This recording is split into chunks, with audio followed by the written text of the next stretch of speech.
שלום אדוני ראש הממשלה. נו, ברוכה הבאה. את בארץ ישראל, עינת. כן, אנחנו חצינו את הגבול לפני 2 דקות, ואנחנו אסירי תודה לכל המאמצים שהשקעתם כדי להביא אותנו הביתה. יופי, אנחנו שמחים שאתם חזרתם אלינו. תני לי רגע את זיו בבקשה. הנה זיו פה לידי. אני שומע אדוני. זיו, אתה קבעת כבר עם החברה שלך? עוד לא, אבל אני תכף מתקשר אליה. טוב, איך אתה מרגיש? אני מרגיש בסדר גמור, אני באמת אסיר תודה על הכל. אני יכול להגיד לך שהרגשתי היום שמדינה שלמה מאחורינו, ואחרי שאמרת לי אתמול שאני אחזור, הרגעת אותי וזה קרה.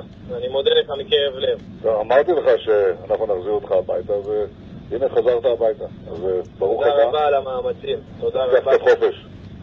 תודה רבה. כל טוב לכם. תודה רבה אדוני. שלום שלום. ערב טוב, להתראות. יאללה, ביי.